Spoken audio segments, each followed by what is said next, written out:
Hello and welcome to Klosmi Commentary. Prepare to get educated because today I'm sharing the secret to winning a football match. Of course there's a catch. Winning a football match is not simple, it's complex. We're going to go pretty deep. There's so much to get through. This is only part one of the series, but before we get into all the other stuff, we need to lay down some foundational concepts that will just make everything so much easier. Once you apply the foundational concept in just this episode, then you'll be able to understand games far better than you may have in the past. The things I'm going to talk about are so simple, but they've got such a broad application. You can apply it as a player playing the game. If you play the sport, you'll just be able to understand the game better and know your role better. If you're the manager, if you want to build a team, then you'll be able to build the team better as well. Or if you're not playing the sport, it'll help you understand the game better as a fan. And for those of you who like to throw in an odd bet here or there, it'll help you pick a winner. For the record, don't bother looking this up somewhere on the internet. This is something I came up with on my own. I just get sick of the pundits coming up with their complex theories and the people saying it's just all a big mess. And I've just found the things that are essential to winning a game, putting them together and presenting it here to you. Now, most of these things are so basic that they almost seem like common sense, but you just don't hear about it anywhere. Today's episode is going to focus on three concepts: the attack-defense ratio, the types of goals, and the carrot and stick metaphor we'll go with. We'll start with the attack-defense ratio, or ADR for short. I'm lazy, my speech gets tangled, it's easier. The ADR is essentially the amount of resources being spent by a team going towards attack and the amount that are going towards defense. The more attacking a team is, the higher the ratio. The less attacking and the more defensive a team is, the lower the ratio. Simple. Now, during a game, this doesn't stay the same, alright? It's going to fluctuate depending on a number of factors. But generally, a team's playing style is going to have a certain ratio attached to it, at least at the start of the game. There's three things that are going to affect that. First is the team's perception of their own ability. Notice I said perception, not reality. That's very important. Second is perception of the opposition and what they're going to do. Once again, perception, not necessarily what the other team is actually going to do. And the third group of factors are the external factors, so such as goals being scored, red cards, serious injuries, half time, crowd belting out a rendition of You'll Never Walk Alone, Istanbul. Okay, so first the internal factors. If a team rates its attacking ability, it's going to want to attack more. And if it rates its defensive ability more and knows that they're not good at attacking, it's going to defend more. Obvious. However, if a team is actually garbage at attacking or garbage at defending or whatever it is, and then thinks that it's good at attacking or defending, then they're still going to do what they think is right, and they're still going to have a high, say, attack ratio if they think that they're good, even if they're not. And a lot of times that doesn't end very well. Now, the perception of the other team is also going to have an impact on whether they're going to commit to attack or sit back a bit more and defend. I mean, if they think that the opposition has better attack than them, then they're going to want to, if they're smart, then they'll sit back a bit more. They'll try and absorb a bit of pressure and try and maybe pick their moments. Notice how I didn't say play counter-attack, because for me that's not a thing. We'll get to that later. Likewise, if you know that the other team's just going to be sitting back, you're going to want to come out more. For example, when you're playing at home, team comes to your ground, you're going to have to be the aggressor most of the time. So you just have to be a bit more aggressive. You can't just sit back. Unless you're happy with the draw, in which case God help your fans.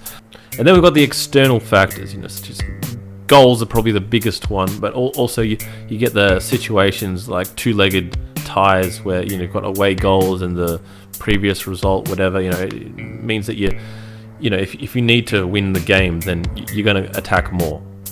Likewise, if you're already sitting on a good result and you know the other team has come at you, you probably sit back a bit more because you don't need to open up the game. Also, if you get a red card, you'll probably want to sit back a bit more because you don't have as many players on the pitch.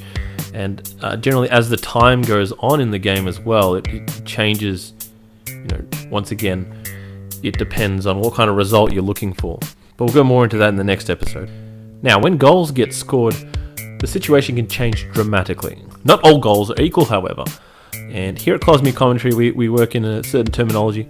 There's 4 types of goals. Right, there's a consolation goal, there's an equalizer, there's a winner, and there's a consolidation goal. You can probably work out what each of those goals are, but just in case you don't know what they are, we'll just go through them one by one. The consolation goal is when you score a goal from a losing position and then you're still losing after you've scored that goal. So you've been losing by 2 goals or more. An equalizer is when you score the goal, you go from a losing position to a drawing position. So if you're behind by 1 goal. A winner is when you score a goal that goes from a drawing position to a winning position. So you take the lead in a game. And last is the consolidation goal, which is when you're already winning the game and you score a goal and now you're winning by more goals. Those 4 goal types create 5 combinations of situations where you've got to weigh up the positives of scoring a goal and the negatives of conceding a goal. Each of these situations then presents what I like to call a carrot and stick consideration, you could say.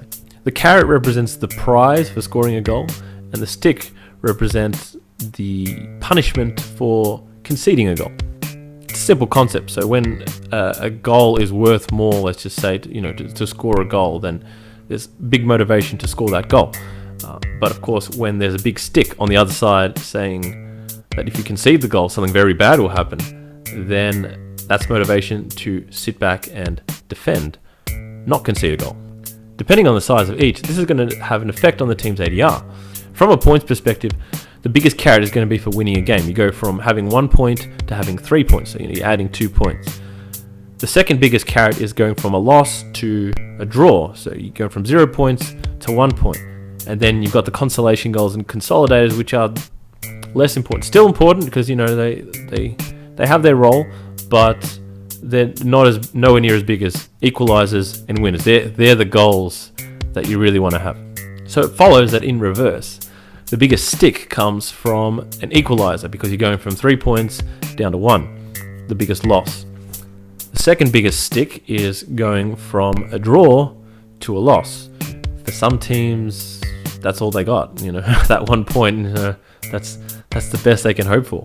And then once again, the stick for conceding a consolation goal or a consolidation goal is somewhat lesser. Once again, they have their role. So generally when you start off a game, you'll have an aggressor and a defender.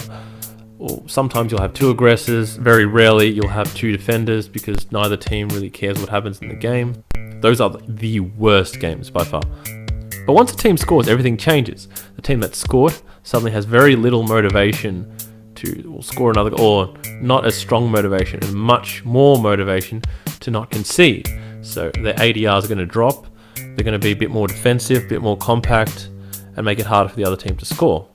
In a general game, the team that falls behind, of course, goes the other way. They've got all this motivation to score because getting an equalizer. They've got nothing to lose. They're sitting on 0 points. Scoring a goal gets them that 1 point at least, and conceding another goal, at least as the game goes later on, doesn't really matter anymore because they're losing with 1 goal. They might as well lose by 2. At the start of the game, teams might be a bit more patient. That if you fall behind by 1 goal, it's not the end of the world. They'll try and build their way up to get that goal back. But then as the game goes on, consolidators, consolation goals don't matter anymore. It's just about getting the result, and that's equalizers and winners. They're the only 2 goals that change results. So it's important to keep note on how these goals are going to affect the team, as a manager, as a player, as a fan, and then it completely changes the context of the games.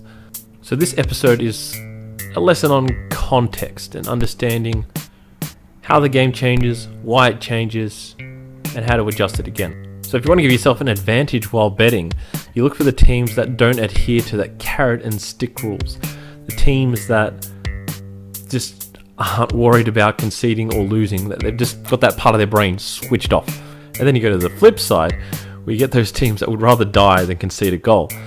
Those teams are more likely to get a draw, and the teams that have that part of their brain, the stick, switched off, they're a lot more likely to get a win or a loss. So you can almost eliminate the draw for those teams. Keyword almost. We'll get more into that in the next episode. We'll leave it there for now. So just to recap on what we went through today, the foundations of understanding a football match. That's the attack and defense ratio, the ADR, the types of goals, and the carrot and stick metaphor. Let me know if you found this interesting, if you found this new, if it's something that you haven't seen before, or you think it's just stupid common sense stuff, or I would say if it was such common sense, then why isn't anyone else talking about it? Next episode is going to be about the ingredients to winning a football match. Once again, really basic stuff, but it's simplified in a way that can be applied so broadly that it just helps with everything. So thank you for watching. If you like this video, don't forget to give it a thumbs up. Definitely write comments at the bottom below. Tell me what you think. If you enjoyed the video and aren't subscribed, I recommend you do so. It's just me today, but normally I do things with Cos, and we've got this other series going on the side, which league to follow. Recommend you check that out up here. We're currently working on the next episode of that, so definitely stay tuned for that. And of course, the next episode of this, stay tuned for that also.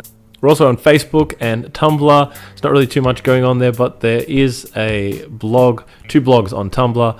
One a more serious blog that talks about stuff, and a less serious, funny blog. Check that out if you want to have a laugh at our stupid articles. And we just use Facebook to keep in touch, because you can't post a video every time we've got something to say. So definitely check those out if you've got Facebook, if you've got Tumblr. So thank you again for watching, and we look forward to seeing you in future episodes. We'll see you next time.